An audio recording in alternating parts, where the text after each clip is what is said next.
orang dibakar itu. Ia bakar sepenuh naskahnya. Tapi kita ada banyak lagi. Yang banyak ini, kenapa kita ini belajar? Kenapa kita fokus ada satu yang dibakar? Yang kita emosi, marah. Padahal ada banyak. Sekarang ini. Jadi selepas kejatuhan Uthmaniyah, masuklah Mustafa Ataturk yang mencabut sistem kekhalifahan daripada orang-orang Islam. Sampaikan azan ditukar menjadi bahasa Turki. Al-Quran disimpan di dalam museum kaca. Kenapa? Islam dijadikan sebagai suatu perhiasan, bukan sebagai sesuatu yang diamalkan. Dia akan menjauhkan orang Islam sendiri daripada Islam. Kan dikalahkan secara fizikal dapat dijauhkan daripada Islam.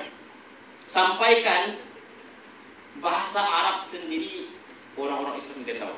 Padahal dulu ulama-ulama, orang-orang mazhab bukan orang-orang Arab.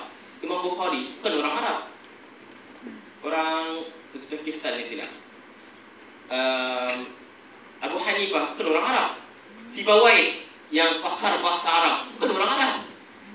Spain, tapi bercakap bahasa Arab, mengagungkan bahasa Quran, bahasa Ahli Jannah. Tapi lepas ini, sekarang ini bahasa Arab dibuang. Okay. Itulah yang terjadi. Itulah yang terjadi sekarang ini. Kita lihat Islam digunakan pakai. Mungkin adalah jenis kita, mungkin insyaAllah alhamdulillah. Tapi di tempat-tempat lain kita lihat Al-Quran digunakan pakai dalam majlis-majlis rasmi sahaja contohnya. Ayat-ayat Al-Quran digunakan pakai sebagai azimat tangkal hanya. Contoh, aku dipakaikan si dia ni. Ya Allah. Apa ayat pengasih? Bukan Quran, ayat pengasih. Contohnya. Itu yang sangat-sangat menduka citakan.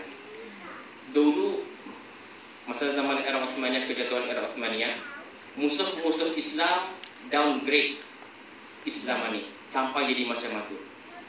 Tapi yang sangat menduka citakannya, kita ni menyambung legasi orang bukan Islam, iaitu mendowngrade agama kita ni sendiri daripada yang Rasulullah ajarkan untuk menjadi cara hidup kita ni, matlamat kita ni, kepada sesuatu yang menjadi perhiasan sahaja, sesuatu yang jauh.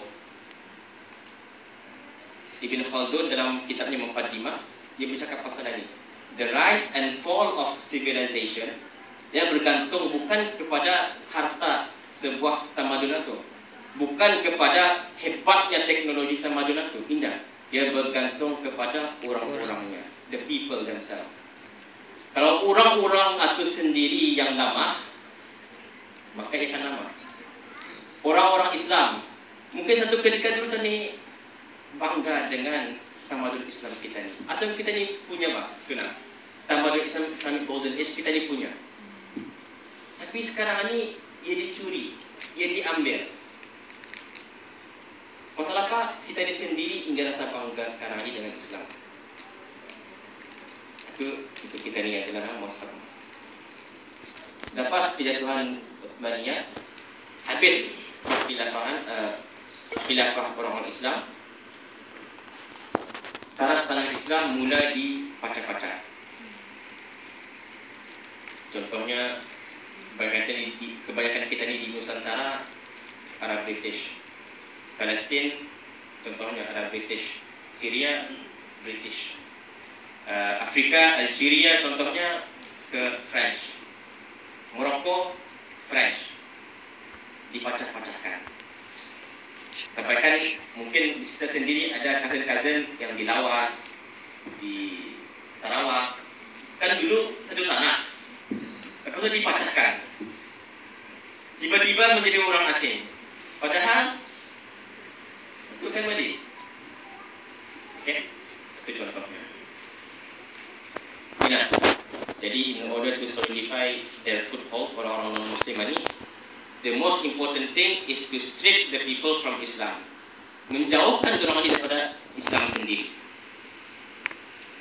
Hanya membenarkan Islam untuk digunakan pakai di masjid-masjid, untuk digunakan pakai masa kahwin dengannya, boleh ada, dan menghantar orang-orang ini untuk belajar di tempat-tempat bukan Islam. So ini kita lihat secara overview-nya. Bila startnya, Islam dimulakan oleh seorang Rasulullah SAW. Kemudian ia berkembang. Dan bagaimana kita lihat sekarang ini Islam jatuh sekarang ya di bawah perang.